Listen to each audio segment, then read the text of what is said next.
Since 1875, the Sandwich Boardwalk has been an iconic image of the town of Sandwich, Massachusetts. It is made up of a lengthy wooden walkover that crosses Mill Creek and the marsh and ends at Town Neck Beach. The boardwalk has been, a consistent symbol and icon of what historic Sandwich is all about for certainly all of my life. There's not many places where you can feel like you're walking on top of a marsh, or when it's really hot, jump off something and, go into the creek there. Jumping off the boardwalk is a long-standing Sandwich tradition. It is a rite of passage for locals, and every day at high tide, the bridge is packed with kids awaiting their turn. Jumping off the boardwalk has always been a rite of passage. As a resident of Sandwich my whole life, I think it is a rite of passage to every kid. I have never jumped off the boardwalk. I get made fun of for that sometimes because it's such a Sandwich tradition to do and everyone jumps off, and it's just something I haven't gotten around to doing yet. I mean, you'd think today it's 40 degrees and there's still weird amounts of groups of people here. In the summer, it's packed. It's hard to come here during high tide because there are just mobs and mobs of tourists. I come here a lot in the summer, usually with friends. There's always the slushie truck, so we like to get slushies and just walk around, hang out, see everyone else that's here a lot. It's not like a small walkover, it's pretty lengthy, so it's sort of unique in that I can't think of many places that have boardwalks like that. When you see a storm just, ripping it apart and, the water way above the level, and I know internally we all cringe because we're all afraid what it's going to look like, once the storm subsides and what are we going to have to do next. We usually spend, I would say on average, about $150,000 a year. Most of that we've had to come up with money either from reserve fund transfers from the finance committee, from Department of Public Works funds, and at times we've had to take money from the facilities department budget. So it's impacted other departments, but it's such an iconic structure in town. It's more or less something that we want to keep fixed as best we can.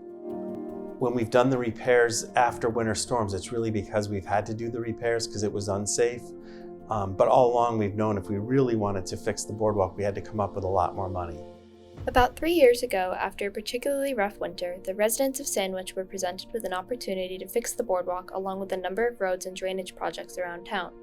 The proposal totaled around $8 million, with the money for the boardwalk making up about $2 million. Now that the project is funded, the town is beginning to discuss plans for what the future of the Sandwich Boardwalk will look like. So a few weeks ago, the town held a public forum to try to get input from the residents about what they feel about the boardwalk and the repairs that we'll ultimately have to make. We've had, some engineering firms that are qualified to do the work look at it for a while. We've had town staff give input, so we felt it was really important that, the public should have some input because people are so passionate about it. So if we bring it up to current standards, there's certain things we have to do.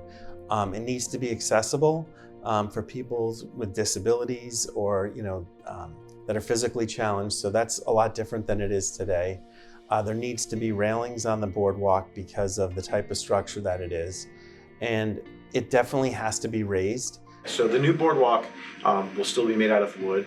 There's been some discussion about whether the boardwalk should be made out of an artificial plastic material, but it will still be made out of wood. But there's a couple of big changes that will take place. One is we're looking at seeing how we can raise the boardwalk up so it's higher off the marsh, which would prevent high tides from pushing the boardwalk up out of the ground. There's probably a happy medium there between raising it to where it's safe for the storms we normally get versus not making it too high. It sounds like we have to raise it at a minimum about 5 feet, if not more. So if you look at the existing structure, there are no signs there that prohibit jumping. We don't do anything to prohibit jumping. We don't expect that to change in the foreseeable future. So it'll look different, but the feel would be the same, I would think. And it's about as quaint as we can make it while still addressing the modern construction requirements.